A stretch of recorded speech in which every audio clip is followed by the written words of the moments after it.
I'm only going to give you this advice, and if you follow it, you'll make it in the business. Don't talk about politics, religion, and other men's wives. Took $7,000, and I started trading stock options, and in less than 9 months, it was worth $100,000. America is as divided as it was going into our Civil War.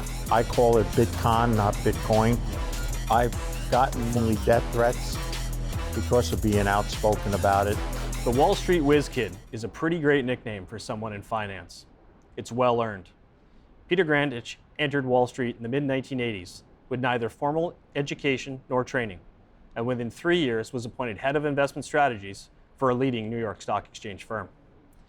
He promptly turned a small inheritance of $7,000 into $100,000, predicted the Wall Street crash in 1987, and worked with professional athletes from the NHL, MLB, and the NFL. He's been interviewed by the likes of Good Morning America, Fox News, CNBC, Wall Street Journal, New York Times, and countless others. Deeply rooted in religion, loyal to his family and friends, strongly convicted in matters of finance and country, a patriot, a kind and caring man. That, in my assessment, is what makes him distinct. Peter, welcome. Glad to meet you, Warwick. So we are in New Jersey, sitting on the Hudson River. This is your hometown. It's the Wall Street Whiz Kid with Wall Street in the background. So how good is that?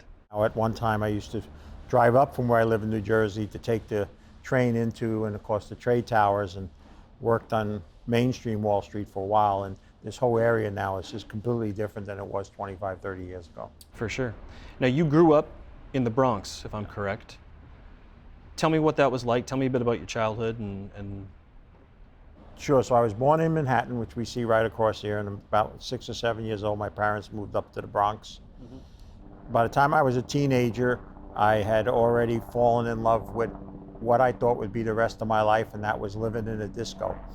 So I was a very poor edition of Saturday Night Fever, but he was my hero, and that I thought was have a job, have enough money in your pocket, everything you own would be either around your neck or parked outside, and that was going to be my life until 1979, when I would meet my future wife, and that's when things started to change. I think we would have got along pretty well back then, because that resonates a bit from when I was younger as well. How does a kid from the Bronx, which I'm assuming at that time was a bit of the wrong side of the tracks, how does that guy end up on Wall Street?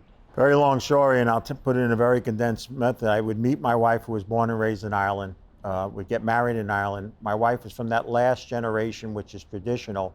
Father gave us a little, what they call diary, of summer money, certainly nothing that was going to live off of, but I took a job as a warehouse manager, loved it, loved driving the forklift. Still to this day, I think if I can just go back for one day and do it. And our security guy would be very involved in the stock market, and I started to learn from him. Took $7,000 of the $25,000 that my father-in-law gave me, and I started trading stock options, and in less than 9 months, it was worth $100,000, which was huge, huge money at that point in time. I got so intrigued that I started an investors club. Just like guys get together and talk about sports, we got together to talk about the markets, and some man showed up that had a small brokerage firm, and by the time I was done at that night, he says, "You're in the wrong business." And despite everything my wife and father-in-law had against it, in 1983, I took the test to become a stockbroker, which that's what we would call back then. And by March of 1984, I started working on Wall Street in that regard. Wild. No formal training, other than to learn to take the test. Yeah. And was handed a desk, a phone, because that's basically all you had to work with then. Yeah. And to really get going, in 3 months, I wanted to quit, because I couldn't cold call. In fact, if every cold call, every telemarketer was me, no one would ever get a telemarketing call, because the first person that hung up on me, I was done. Yeah. So I literally started a newsletter in lieu of having to call, and that was the birth of the Grandich letter, and that led to so-called fame and fortune. So I cut my teeth doing investor relations, as you're probably aware, and I was an awful cold caller, just awful. I relied on relationships with newsletter writers and what have you to keep myself employed, because I was no good doing that. There we are, digress. Tell me what you miss about that side of the water. To be really candid, nothing. I mean, it's good to see again, but I live about 60 miles south of here, and if I never went into New York City again, I wouldn't feel, unless it was a matter of life or death. It's just something that grew out of. I left it in '81. I came back for a while. My mother lived in the Bronx. I came back when I was very involved in the sports world because second biggest guy that I was a fan of became a real close friend and a business ally, and he played for the New York Rangers. In fact, he was the original first New Yorker to ever become a New York Ranger, a guy by the name of Nick Fatiu from Staten Island. Yep. And but I look over and it's nice, and it's hopefully still nice to visit, but it isn't the place that I grew up. Yeah. I got to ask you this, because Wall Street in the 1980s conjures up images of Stratton Oakmont from Wolf of Wall Street and all that. I mean, was it that crazy then, or? That would get me started on something we can spend 8 hours on. Yeah. But as bad as it was then, and those were kind of penny stock over-the-counter houses. Yeah. What the crypto market has come to, it's the penny stock people couldn't hold a candle to it. Yeah. But it was, and it existed, and there used to be a prestige of being a New York Stock Exchange member firm, where you didn't kind of get involved in that low end of the penny stock market. The penny stock market basically has died simply because there's no more commissions in selling stocks. There's no way of marking it up or paying astronomical commissions. But as everything, those movies, I've always said the more closer ramification to what Wall Street was like was the first Wall Street movie. Yeah. The Gordon Geckos of the world, they existed, and existed a lot through the 80s and 90s. And to me, that was more realistic. Yeah, greed is good was the tagline then, right? So let's touch on the crypto thing for a second, going off script a little bit. Part of what I'm trying to do here is engage with interesting people and have interesting conversations. And one of the ones that I really want to have, and I would love to hear your take on this, and I don't know who it is yet, but I want to sit down with somebody who's played a lot of crypto or is involved in crypto and pick their brain. Because I think that gives, from my standpoint, it's always kind of good to sit with the other side and learn what you don't know. Is that either going to continue, or are they training the next group of speculative stock investors?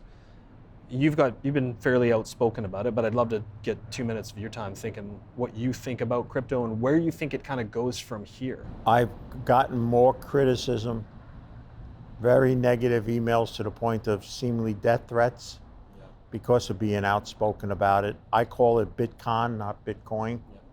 I believe Tulip Mania is jealous because of what they've been able to the extent. It's not to say that if we're alive 5, 10, or 15 years from now, some part of it is still around. But from what it's made out to be, better than the invention of the wheel, more important than fire, it's just completely overblown. And what concerns me the most is the outspokenness of certain names in that industry are just really snake oil salesmen of the 21st century. Running American Pacific, you have to be incredibly careful about what you say and how you say it. Otherwise you get in trouble, quite frankly. I'm amazed with some of the things that have been said, the mortgage your house by Bitcoin. I mean, if I went out and said something along anything remotely like that, I mean, they'd have me in shackles. Yeah, so that's the first thing that I have at the top of my list. Yeah. There's a gentleman out there, I'll say his name, Michael Saylor, for 2 years, was appearing on all the major networks. Sell everything you own, homes, real estate, borrow if you have to, and not even spread it across all different cryptos, just Bitcoin. And I look at these financial so-called commentators, and I did all those shows. I used to be regulars on them. Mm-hmm. And I say, listen, economics 101, investing 101. You don't put everything you have and borrow for it into any one thing, even gold or anything else that we talk about. And here's this openly again and again and again, and no counter. And then Why do I know what's happening? Because a few minutes later, that financial network runs an ad for crypto. So that explained everything. Yeah, So. that's a bit like I had this conversation with with Jonas Lang, colleague, and we were talking about sports betting and how that relates to small cap investing. So in the U.S., you can't, as a broker, you can't call anybody for a stock that's under $5. If you want to get involved in a placement, you have to be accredited. There's lots of rules in place. Yet, if you want to drop $10,000 on the Knicks to cover the spread, there's 15 ads every hour on every major network telling you how to do it. I mean, it's... Well, you went side, and I'll just, so we don't go more side, I'll just say this. Yeah. Having worked with athletes for over 20 years, the demise of people's monies, as bad as it can be in finances, is now being expanded greatly in sports betting. Yeah. If you talk to anybody from the other sides, the gambler, 1-800-GAMBLERS, people in the medical field and all, especially from the youth, who are literally losing everything. Yeah. Betting sports. And eventually, I can tell you, you're going to read, just as there was scandals on Wall Street, there'll be scandals. It probably will happen more in some Division II college game versus a major league game when everybody you can did see something. that coming. Yeah. But There's too much money around with it, and that's what unfortunately leads to that. That'll be an issue down the road. So we met through Mike Gentile, who, for those who don't know, is a major shareholder of American Pacific, but is a good friend of yours as well. We've spoken, we both think very highly of Mike. Tell me how that relationship materialized for you. Well, I actually stepped out of this industry in early 2013 and to go and focus full-time in the sports world that I was involved in and the work that I did in ministry. And in 2016, by then, I didn't even know what the gold price was on a day-to-day basis. But I saw where it was, and I said, man, this has gotten cheap, honey. I think I got to go back look at this. And a friend of mine in Vancouver got me involved with a small junior working, of all things, in Quebec, and got my feet wet, started to think the metals were quite attractive at that point, and then got involved in a management group there that was very poor, and I'll leave it at that. And so I began an activist kind of campaign because I was back speaking again and that kind of stuff and writing about metals, and was able to move that principle out. And I got a call or a text, I think it was. Hi, my name is Michael Gentile. I'm a former fund manager, and I'm also the director of a company that was trying to negotiate with the company that I don't know how you did it, but I'd love to talk to you because we had to leave the room with that guy. Yeah. And that's how the conversation started. It was going to be just a 10 or 15 minute, and it just grew into, and as you know, Michael has become a pretty dominating force in that sector. His investments are tens of millions of dollars. He's extremely activist, not in terms of pushing, but in lieu of being paid, he views he has such big bets. I'm going to roll up my sleeves and get involved in these type of things. He helped with a major deal that your company did and all. Yep. The way I like to simply describe him is he's not only the smartest person I met, the hardest working person I met, the thinking man person, and cares about shareholders, but he's very much a God-fearing man, which was most important to me. And I'm actually meeting him in a few days for the first time because I'm traveling for the first time in over 10 years to appear at a conference. And I'm going to be meeting Michael at that time. Like you have had countless Zooms and phone calls. Well, I've met him once. We met in Florida during Mines and Money, but that's the only time we've ever met. Have you always focused on mining? Or were there other sectors that you were invested in, found real interest in too? Well, when I started, the guy that started me in the business, the guy that discovered me, he was probably the biggest, what was known back then as gold broker in the United States. He had the biggest book of business. What little institutional business was back in the early 1980s, when it came to anything gold, it was him, and he wrote a thing called the Gold Newsletter. And then what happened when I made this forecast in '87 of a crash, and then the next day it was going to go back to a new high within 2 years, got a national fame, and I got invited to a lady that had put on these gold shows, New York, Las Vegas, and all. I'm in the elevator, and two guys from Vancouver, one is passed, I know, Brad Cook, yeah, and the other was Brad Alick. They pitched me, and by the time the elevator opened, I was hooked. Yeah. And that's what got me involved in the junior resource market. In fact, I need to tell you this quickly. I get invited to go to Vancouver, and I'm the head of investment strategy for a New York Stock Exchange firm. So when I got to the exchange, that was like nobody comes from the New York Stock Exchange firm to the floor of the Vancouver. And I look up and I see these kids running on boards, racing things. I said to the guy, what are they racing? Oh, the bids and asks. Back then, to see the bid and ask, that's where it was. And that was another enlightening to what my future was going to be like, being involved in the junior resource market. Brad was a good guy, Brad Cook. I spent time working for Fortuna Silver, and Endeavor Silver was kind of the sister company. Yeah. So we did a couple of Christmas parties together and what have you, and I had dinner with him numerous times. And yeah, he was a gentleman. So, what was your aha moment on speculating where you went, this is for me? I would think it was that time that I made the money in the options. I'm a warehouse manager. Yeah. I've from 7,000 to about 100,000 was the height of the portfolio, which would be now probably close to 400,000 or 500,000 based on inflation. Man, honey, what do I want to do this warehouse stuff for? This guy just offered me a job, and look at all these guys. They got suits, and I didn't wear, so I drove it, And my wife said no. And when I talked to my father in Ireland, he said stockbrokers and bookies are the same thing. They work it a little bit different, but basically I don't think I want my son-in-law to be a bookie. Yeah. And despite all that, but that was the aha moment. That's what opened my eyes to what could happen. And I was always a gambler by heart. Yeah. I've owned horses racing, but we have a racetrack here, Yonkers. I was sneaking in when I was 15, when you had to be 18, and they had guards checking you. And so I was always a speculator at heart. Yeah. I was never going to be the IBM and bond salesman type guy. I got you. So, but mainly the metals was where it had stayed, basically. Yeah. Okay. Let's switch gears.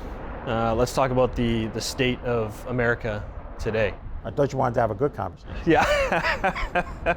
Well, I think it's an interesting one. I mean, obviously I'm Canadian, but am somewhat well versed on U.S. politics. I won't get in too depth, but have opinions because it's certainly more interesting than Canadian politics, although that's changing somewhat under this current administration in Canada.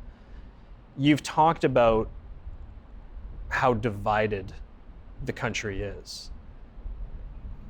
How did that become? How does that get fixed? I would say that right now America is as divided pretty much as it was probably going into our Civil War. Yeah. There's two distinct beliefs. Not only has the middle class evaporated in America, but the middle ground has evaporated. And the compounding to that problem, Warwick, is both parties, who really basically can no longer work together to make any real legitimate legislation, are having a splintering within their parties. Yeah. Of this one going more left and this one going more right. There's 5 key issues, and I'll just name them. The first is the biggest. It's our deficits, both debt and deficits. We're going to get to a point now, probably within just a couple of years, we're going to have major issues paying our interest. Forget about the 34, 35 trillion. The second big problem we have in America is a retirement and an aging issue. First of all, 65% of Americans are working paycheck to paycheck. Those beautiful commercials they see about those firms telling them you retire, play golf the rest of your life, just not going to happen for those people. And they're going to be more dependent on government to help them as well. The aging crisis is a little bit different. Right now, most of the bulk of the money is with the boomers. I'm a boomer. But guess what? Boomers aren't going to be here all day. We're going to start to pass along. And as we shift and that money shifts to younger, politicians will shift. Politicians go where the money is. Yeah. Okay? So there's going to come an aging crisis where we may be put against young versus old. The third is the immigration. Now, I'm not here to judge or talk about the terrorism part, but I do know when you add 10 or 20 million people, and something it's more, and they basically, most of them came with their shirts on their backs, that is going to be a strain on economics for quite a while. And it's not something you can turn around and fix tomorrow. The fourth is something that Wall Street's really blown, Warwick. I think they do not understand, and by the time they learn it in their clients, it's going to be too late. And that's the formation of the BRIC nations. Yeah. Countries forming to trade among themselves, trade away from the United States, and eventually not use the United States in any system, including their own currency. And I think we're going to see later this fall how fast they've grown and how important that's going to come. And America's not prepared for it. And then the fifth problem, which we kind of touched on already, which you hope could fix that and the other problems of crime and all, we don't have the political structure to sit down and make the hard decisions and do it. And if it is to be fixed, it's going to take a generation or more. It took a generation or more to get here. Yeah. And it's going to take at least that long to fix it or get back to a more livable way. And I think it actually has to get worse before it can get better. Let me ask this, and it may be a simplistic suggestion, but one of the things that has always struck me about the US system is the two-party system. And to me, if there was a viable third party, a truly viable third party that could win, it would remove, at least in concept, some of the strife. And I'll explain why. So in Canada, if somebody says to me, well, I vote Conservative, or I vote NDP, or I vote Liberal, or, I may not necessarily agree with them, but it's not black and white. If I say to you, well, I'm a Democrat, and you say, well, I'm a Republican, you think, well, he's an idiot, because there's only one right way. Would a viable third party help? Well, we have people who register as independents, and they've become more of a role in deciding elections. Sure. And they're going to play a key role in this upcoming presidential election as well. I think that it's a bigger issue, and I think, if, at least for our forefathers, when this country was formed, the politician that was supposed to go to Washington was only supposed to go for a short time, and he or she was supposed to go just to represent what we think. It's become a way of life, and it's become a very lucrative way of life. So term limits would do a lot better, even if there was just two parties. So people go there willing to take action, not worried about their next election. Listen, in Congress, you fight, you get elected. In 9 months, you're already starting your campaign for the next, because there's only 2 terms. I think 1/6 or type year term, I think a different type of person would go to Washington and probably be more representative of what needs to be and not be a politician. But like I said, I think we're going to have to go through something much worse before something like that could actually evolve. Eric Saderholm's great on this. Eric, for those who don't know, works with me at American Pacific, and he has 2 analogies. One, anybody in politics isn't in the A team, the B team, the C team, or the D team. They're somewhere way down the alphabet, which I tend to agree with. And the other thing that he says that I think makes a lot of sense is the bulk of Americans, to use a football analogy, live within the 40-yard lines. They're not hard left, they're not hard right, but it seems the parties want to go right to the edges, whereas most people are here. I'm pretty centrist, but I can lean right on some things, I can lean left on others. I mean, and again, if parties were looking at it that way, at that point, you're trying to do what's right for your citizens, rather than I'm only ever going to vote right, I'm only ever going to vote left. So the guy that started me in business sat me down, I think the second or third day. He said, Peter, I'm only going to give you this advice, and if you follow it, you'll make it in the business. Don't talk about politics, religion, and other men's wives. That was his line. That's pretty good. And I violated the politics and religion because I wear my religion on my sleeve, and it causes me a lot of heartache at times. But Wall Street does avoid blindness, but even now we're watching Wall Street titans start to talk about the deficits in a big way, the politics and also, but it's going to take really a lot worse, I think, before people just say enough is enough. Yeah. In your estimation, how much does outside influence, outside of America, influence the political system here? There's a great show on Netflix called The Great Hack, which was about Cambridge Analytica. Basically, they were running these social media and other type campaigns over the internet all around the world, where they were swaying elections. And I watched it and was fascinated. I wondered about your thoughts on that here today. Well, I don't think you can go by without thinking that there's influence from outside the United States. Not when basically a country that's rivaling you for potentially to be the biggest economic or even military power in the world, China, It would be foolish to think that there's not influence coming from them. I think the one thing we learned in the pandemic is that globalization might have helped for a while and it lowered prices and all, but we also found out suddenly when we were told we couldn't even step out our doors, and I know what happened in Canada and all, and we found that most of the products that we need for our day-to-day lives weren't even made under our own control and all. So de-globalization is clearly underway, and I think the world is breaking up into these trading packs, as you're seeing and all, and I think the party that's outside looking in is going to be the United States. So I think geopolitics, if you don't take it into your consideration and how you're looking out for the next 10 or 20 years as an American, and Canada. Listen, Canada is, I don't know if you know this, I wrote a newsletter called North of the Border, which was focused on Canada, because Canada and the United States were the two biggest trading partners. And in fairness, even though the movie Canadian Bacon can show the differences, it's probably the two closest countries that live similar. Like, it's hard pressed when I was in Vancouver, Toronto, to know that I didn't leave the, there might be chemists where, say, farmers, but basically a lot of it's the same. And it's seeing that too. It spent a lot of time looking elsewhere and forgot about themselves, and especially on the mineral side of things and all. So, unfortunately, the world will be driven up in packs, and there's never been in history where somebody stayed the world leader forever.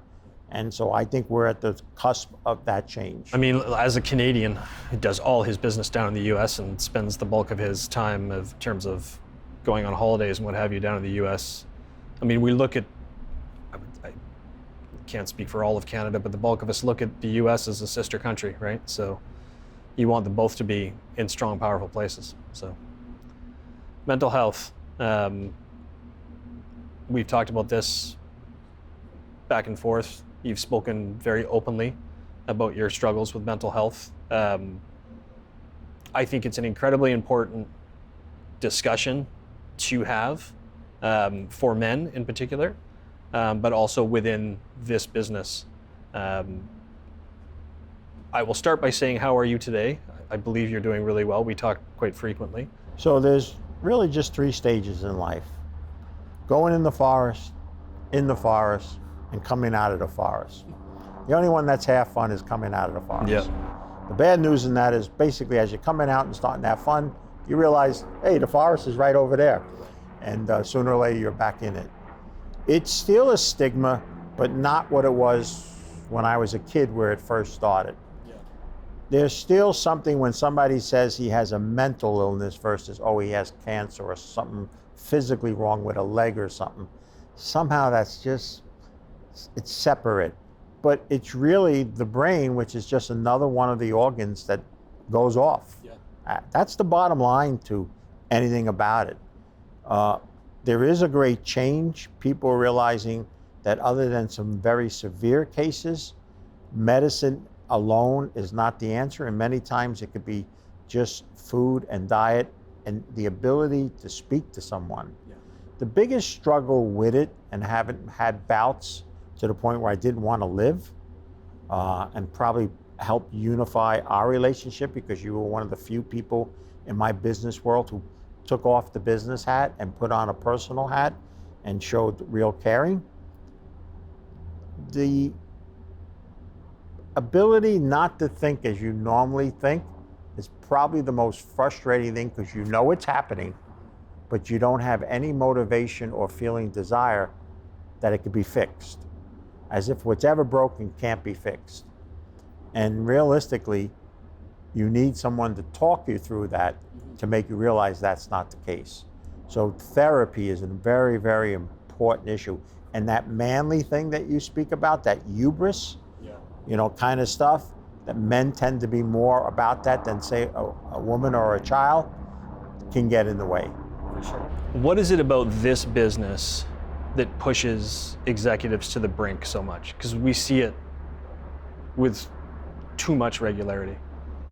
Well, anything where there's money is, there's a biblical saying, money is the root of all evil. Most people will comment, but the actual scripture says the love of money is the root of all evil. And listen, we're in a business, in the junior resource business, with no disrespect to you or anybody. Failure's the norm. It's not something that everybody's going to go into and be successful.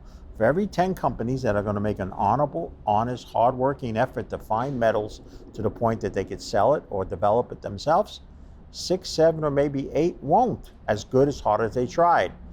And one thing about male egos over women egos, it's hard to say, I was wrong. We used to have Fonzie, young guys here watching us here may not know it, but it was a very famous program. And one of the things he made famous was he could never say I was wrong. Yeah. And their hubris really dictates and not made up to it. And then there's that thought that more money equals more happiness. Can I just tell you this? Our financial service industry in general, they would have you think it's simply is just give us the money and everything lives happily ever after. And they'll always say that the guy that owns the bus company will be happier than the guy driving a bus. But in real life, some of the happiest people I've ever met were people with little or no means. And I had sports guys that were worth a few $100 million they made. And I had a client that was a billionaire. And I can tell you, on average, they were more unhappier than some of the people working some of the simplest things. So chasing money and thinking money is going to be the answer. And in our business, that's what it's all about. That's what it's all money about. At the end of the day is the carrot. Yeah. I love that line about the guy who owns the bus company versus who drives the bus. I think that's a great analogy, because it's true. When you watch those commercials on TV, it's, make a few more dollars and everything will be fine. Having come from fairly humble beginnings and have done all right in the last few years, I mean, it's come with a lot of stress and a lot of challenges. Let me just say this to you. For my planning business, that's the other business I've been involved with, and I don't deal with athletes anymore because I decided the mixture of politics and social matters into it, I couldn't, in good conscience, operate in that environment. But 7 out of 10 families here in the U.S. live at least one lifestyle above where their finances have been. Yeah. And they've bought into this keep up with the Joneses kind of things. And that's one of the biggest problems. And I like to just say that less is more. Yeah. It really became that way in my life, Warwick. Yeah, and it really helped change my life and appreciate, I hear that saying, appreciate the little things?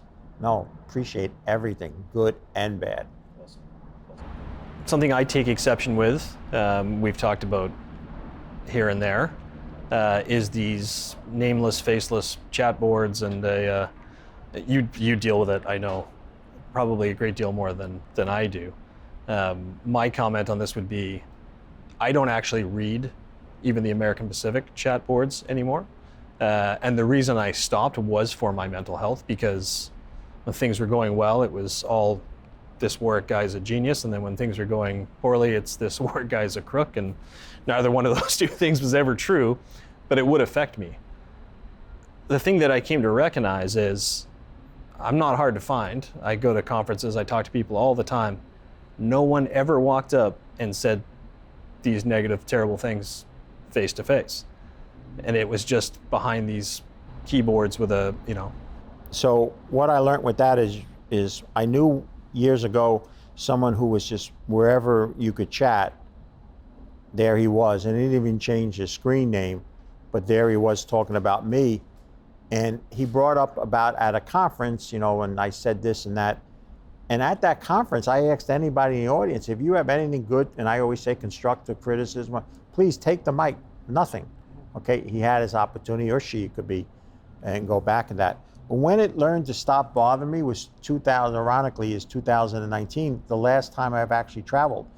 It was the last thing I did. I was invited to go down to speak to the New York Yankees at spring training. Wow. And I would do a gathering of the players after a game, a day game. So I was at the day game, and a particular picture, and I won't remember his name, he got bombed. And there was a guy sitting, and this was the Yankees' home, so this was, you stink. He's calling this guy every name in the book, and all, and he went off. And later that night, he was there with his wife, and I gave my talk, and we sat and talked. And I said to him, and I can't say his name, you had to hear that guy, Doesn't it bother you? And this is what changed my view on this. And he said, Pete, what I just remember is he's in the peanut gallery, and I'm on the playing field. Yeah, well said. Well said. And it's not going to change. Yeah. There are some people who are valid, that are trying to talk about things, but most people that spend day in and day out and making 50, 100 posts, and if you look at the history and all, they're really people that live in jealousy and envious and all. It's a dislike. It's not a legitimate source that I tell everybody. And I tell everybody, listen, if they're not willing to put their name and stand up in front of it, it's not worth listening to. No, I can. Even if they're praising me. Yeah, you know? no, it's the same. Yeah, I'm taking both sides of the fence on that. As you know, if you're writing under whatever your moniker is, I mean, that's not, you know, whether you're praising me or slagging me. I mean, it's. Yeah, and that Warwick stinks is not me. Just so you know, just want you to. I figured it. I figured it. What was my next question, actually? Okay, let's take it to a more enjoyable topics. Favorite story from the business? Well, that would be the sports.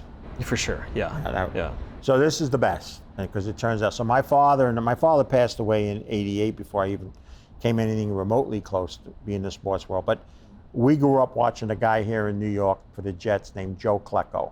He just went into the Hall of Fame last year.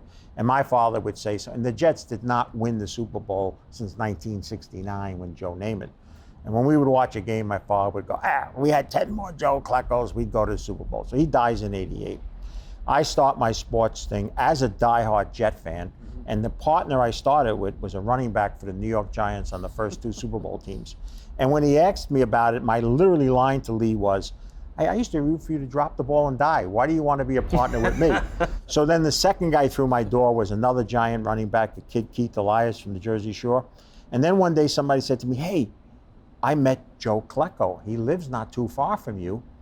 In fact, his oldest son and I are going to play golf. I think he's going to come up and play. Well, like Joe, because I get to know him, he doesn't show up for the golf, but I play with his son. But his son says, listen, my fiance is converting to Catholicism, and we go to this church. It happened to be my parish at the time, and my father's going to be there. Why don't you show up? Well, that night I had dinner scheduled with this kid, Keith Elias. He was a running back, played for the Giants, a Protestant boy. And he says, hey, I met Joe. I like to go see what a Catholic healing mass. So we had dinner, we went to the mass, and sure enough, I walked in, I see the back of Joe Klecko. And before I know it, at a healing mass, Catholic, they ask for catchers. And these are the people kind of stand, if you ever watch it, people get what they call slain in the spirit, and they lay him down. Well, before I can turn around, Keith Elias is on the line. Joe Klecko's the catcher. Oh, wow. Keith Elias goes over. I see him laying him down. The mass is over. We're going down to the reception. The son comes over to me, so I'm going to introduce my dad. He said, Dad, this is a man I met. I told you about, Peter Grandich. This is my dad, Joe Klecko. And I say to him, I don't know if you ever said something that after you said it, you would pay anything to take it back. I said to him, I was so glad I finally, after 20 years, saw a Jet catch a Giant. Oh, that was my line. Wow. You have to know Joe Klecko as I did. He just moves as far away after shaking my hand.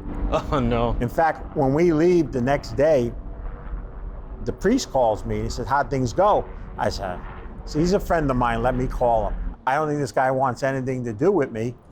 Go over, here's his address. Well, since that day, I will tell you that other than my wife and daughter, I've spent more time with Joe Klecko than any other human being.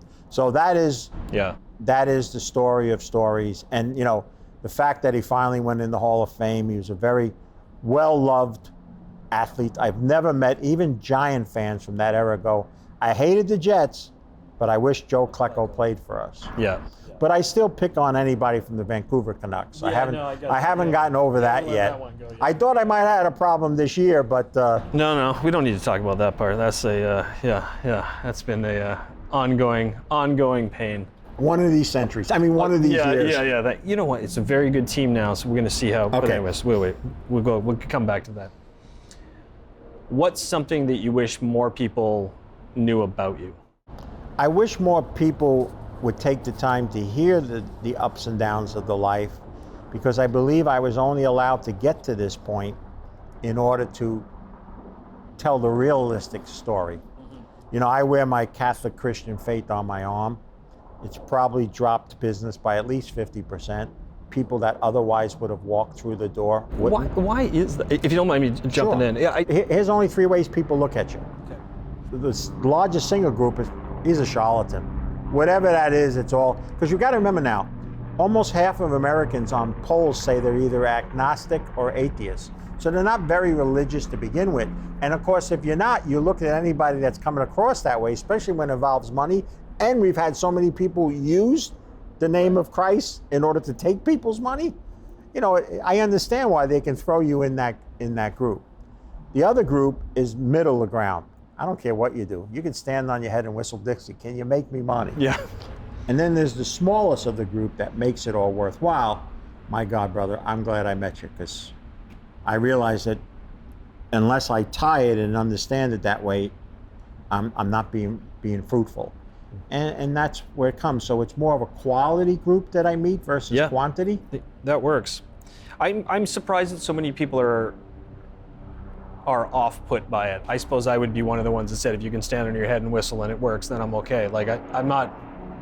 They're okay. Yeah, they're neutral people. I would think most people would have been more neutral, but that's obviously a misnomer. So let me ask you this: heaven forbid, when life is all said and done, what is it you want to be remembered for? I always say there's only two types of financial advisors: those who say what they think, or those who say what they think people want to hear and it sells. I want to be known as the former, not the latter. And something my father did when he had nothing to do with it in these latter years, God blessed me with, is there's a biblical saying that God loves a cheerful giver. Mm-hmm. I believe in extreme generosity. In fact, there's a lot of scripture that teaches the more you have to give. Yeah. It's easy to give from excess when you're wealthy. It's much harder to give from below excess. And we tend to be the more caught up in wealth, the less we give. More people who have little or no means give more sweat equity or financial than people of real wealth. And what little I hope I could change people that are blessed that way to understand what a gift that's been given and what it can mean to other people. Yeah, I like that. My mom was very big on that when she was alive.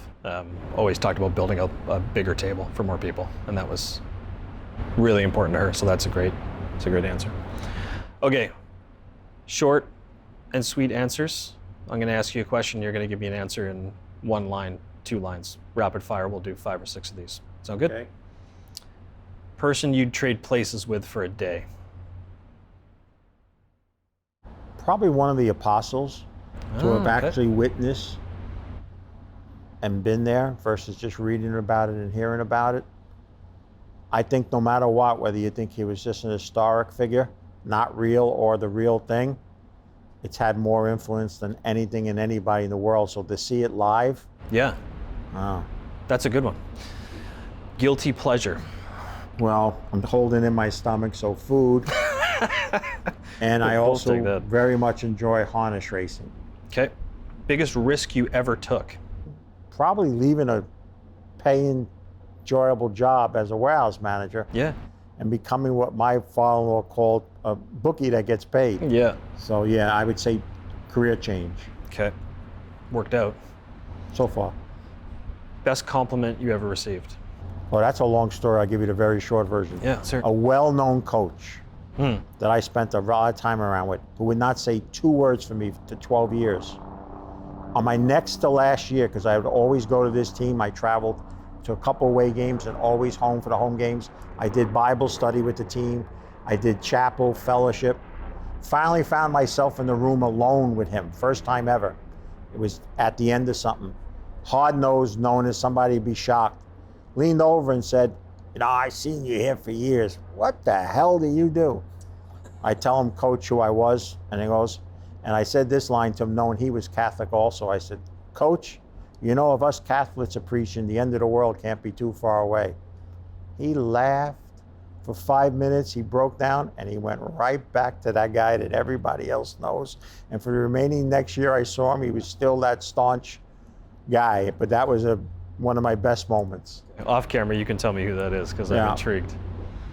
Worst advice you ever received?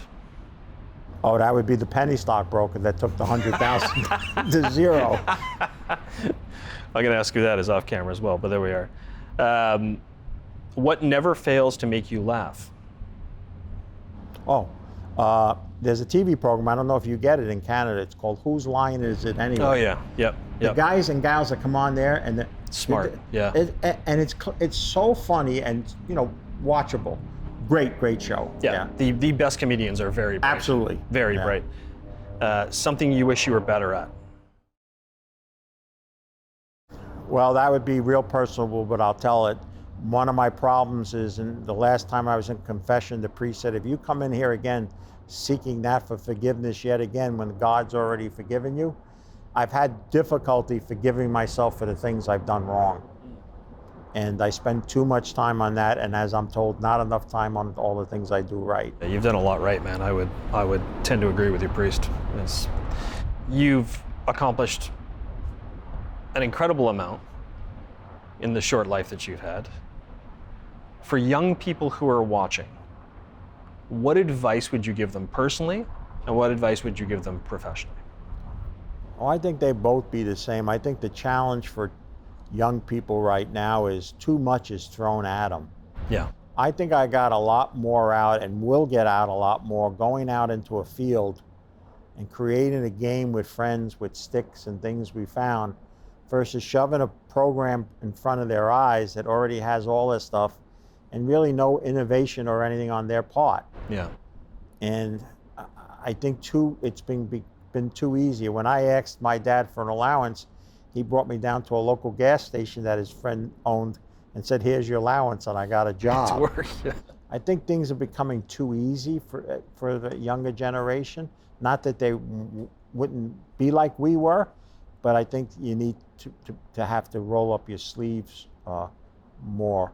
And I think the other thing that we come in, that's how society is, is that we're afraid to speak our mind. And we're allowing very small views and minorities, and I don't mean minorities in terms of color, just minority thoughts, to overrule the masses. And that the masses have to not only accept it, but can't have anything to say about it. Yeah.